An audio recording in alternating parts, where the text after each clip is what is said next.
नमस्कार साथियों, स्वागत है आप सबका इस मंजिल सीरीज में। आज के इस वीडियो में हम लोग फैराडे के लॉ देखने वाले हैं। तो बोर्ड के पॉइंट ऑफ व्यू से, कंपटीशन के पॉइंट ऑफ व्यू से बहुत ही इंपॉर्टेंट टॉपिक है और बिहार बोर्ड का सेंट्रल एग्जामिनेशन में पूछ चुका है ये सवाल 2022 में कि फैराडे के सेकंड लॉ से आप क्या समझते हैं। तो इसलिए इस वीडियो को बहुत गौर से देखिए और पेन और कॉपी लेकर बैठिए। तो चलिए हेडिंग डालते हैं, फैराडेज लॉज ऑफ इलेक्ट्रोलाइसिस।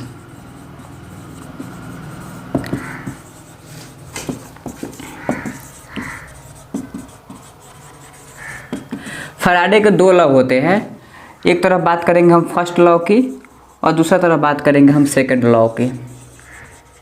बहुत ही सिंपलेस्ट वे में बताना चाहूँगा, क्योंकि अगर बहुत डिटेल में दिया जाए तो उससे कोई फ़ायदा नहीं होता है। जितना न्यूमेरिकली टर्म का यूज़ करेंगे उतना ही फैराडेज लॉज आसान हो जाता है और क्वेश्चंस को करना भी आसान हो जाता है। तो जो हम डिफिनेशन लिखेंगे, अगर उसको हम इक्वेशन के आधार पर लिखेंगे तो वो जल्दी याद होता है। तो फैराडेज के फर्स्ट लॉ के अनुसार अगर इलेक्ट्रोलाइसिस होता है तो इलेक्ट्रोड पर जो इलेक्ट्रोलाइट का मास जाकर के जम जाता है वो डायरेक्टली प्रोपोर्शनल होता है उस पर के चार्ज के। और चूंकि करंट इलेक्ट्रिसिटी के अनुसार हम जानते हैं कि Q is nothing but I into T, तो यहाँ से एक प्रोपोर्शनलिटी साइन होता है जिसको हटाएंगे तो यहाँ पर आ जाएगा Z, तो W इज इक्वल टू हो जाएगा Z into I into T. तो इस चीज़ को याद रखना है और इसी को कहा जाता है Faraday's first law of electrolysis. अब बात करते हैं सेकेंड लॉ की। अब सेकेंड लॉ से पहले हम आपको एक फैराडे कांस्टेंट के बारे में बताना चाहेंगे।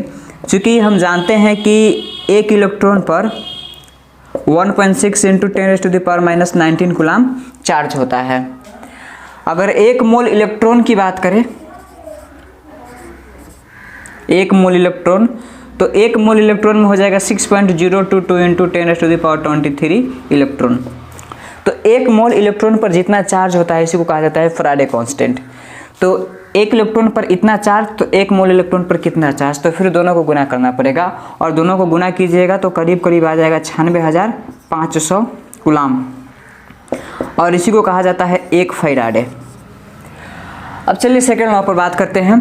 तो सेकेंड लॉ के अनुसार इसका जो वेट होता है वो डायरेक्टली प्रोपोर्शनल होता है इक्विवेलेंट वेट के।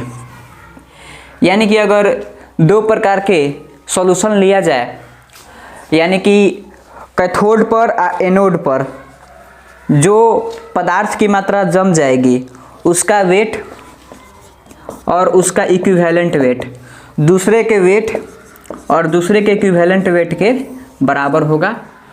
इसी को कहा जाता है फैराडेज लॉज ऑफ इलेक्ट्रोलाइसिस। तो ये हो गया फर्स्ट लॉ और ये हो गया सेकंड लॉ।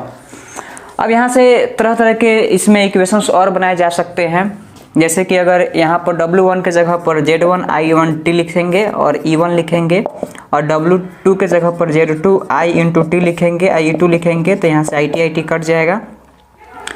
तो एक तरीका ये भी हो गया Z1 बटा Z2 बराबर E1 बटा E2। आप ऐसे भी लिख सकते हैं। और यहाँ से जो इक्विवेलेंट वेट होता है, E यानी हो गया equivalent, number of gram equivalent. E का मतलब यहाँ पर लिख देते हैं नंबर ऑफ ग्राम इक्विवेलेंट। एक नंबर ऑफ ग्राम इक्विवेलेंट बराबर होता है 96,500 बटा Q। इस तरीके से आप Z भी निकाल सकते हैं। अगर E पता हो गया तो Z पता हो गया, नहीं तो Z का फॉर्मूला जानते हैं तो भी सही है। तो ये होता है फैराडेज का फर्स्ट लॉ और ये होता है फैराडे का सेकंड लॉ। आई होप आपको ये समझ में आ गया होगा। मिलते हैं नेक्स्ट वीडियो में, तब तक ऑल द बेस्ट।